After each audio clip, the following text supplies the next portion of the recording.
CBS 4 investigates human trafficking. Against a backdrop of HIV rates soaring in Florida, the potential danger and human cost of modern-day slavery in our state comes into focus with chilling twists. Journey with us into a world where escape is difficult, but where hope is a lifeline from a nightmare of being trapped.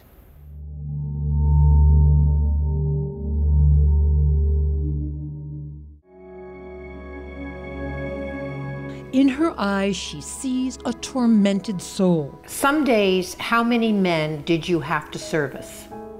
30, 40, probably more than that. In her touch, she traces a graveyard of violence and horror. Her imprisonment included gang rapes, beatings, forced injections of heroin and cocaine. Do you remember who stuck you with a needle? There were so many people. Once trapped in the world she describes as human trafficking, Kyla Massey wonders if she can truly escape. But she's speaking out, showing her face, exposing all, because even if nothing, happens for me, I want to help somebody else. Normally last time around they kicked y'all off. This is the story of a young woman and an advocate without whom she may have had no chance of survival. I mean, what do you think the headline of her story is? Trapped. I'll just use one word, trapped. Human rights advocate Ramona Miller became a lifeline for Massey and fell into the world of human trafficking by chance. Her life work preventing HIV exposure, which led her to a nexus of modern-day slavery in Florida. I called them zombies, beautified zombies. For Massey, ensnared, she says, in a Fort Myers ring. That's what almost killed me. The heroin injections rendering her nearly helpless.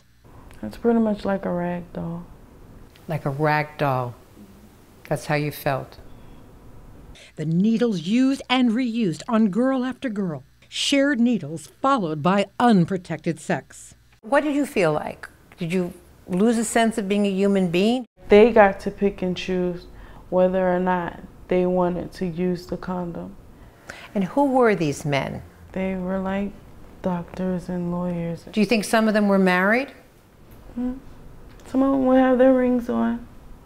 Yeah. The more they paid, the more vulnerable to HIV she became. That was the worst. It's terrible. I wouldn't wish that on anybody, not even my worst enemy.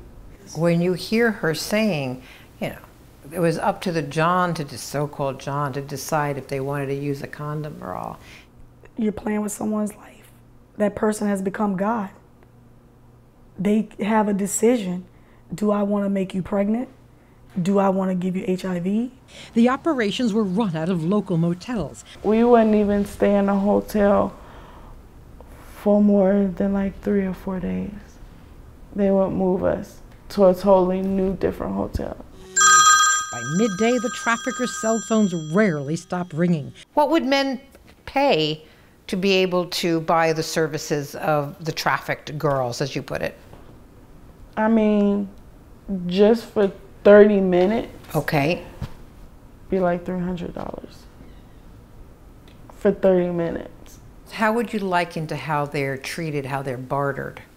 Animals, cattle, put in a place, put in a vehicle, taken from place to place. They threatened us, And I knew if I left, something was going to happen to somebody that I loved and that I cared about.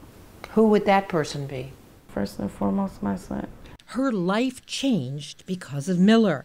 But Miller sees a broken system where victims are just recycled in a search for help.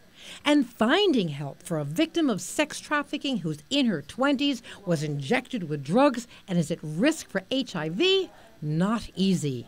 She sees Massey as victim, abused, trafficked, and then neglected by law enforcement and every other entity that was supposed to rescue her and give her help.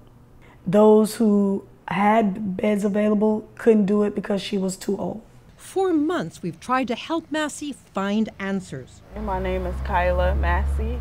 Whatever happened to her rape kit, the medical exam performed just hours after her escape? I would like to know if my rape kit was sent to you guys. What happened to her case? So nobody has the information. While she physically escaped the world of trafficking, there is a bill to be paid. It follows her wherever she goes. She's now a heroin addict. She is in recovery, but lives with the fear of what her next AIDS test might reveal. I still think to this day, like, I should have it.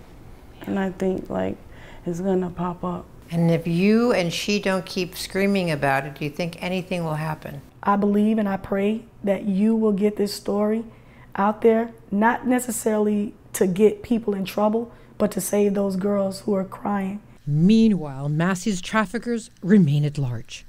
Does it make you afraid to walk around sometimes? I do be scared, you know, but I can't let that hold me back, because now I have something to, like, get up in the morning for, you know? And what is that? To help somebody. We continue to dig for answers for Massey. The Lee County Sheriff's Office told us it couldn't comment on her case as it is still open and pending. However, in pressing the issue, we've learned from the Florida Department of Law Enforcement that the Sheriff's Department handed over her rape kit to FDLE just 13 days ago, and that the evidence is currently being processed. Michele Gillen, CBS 4 News.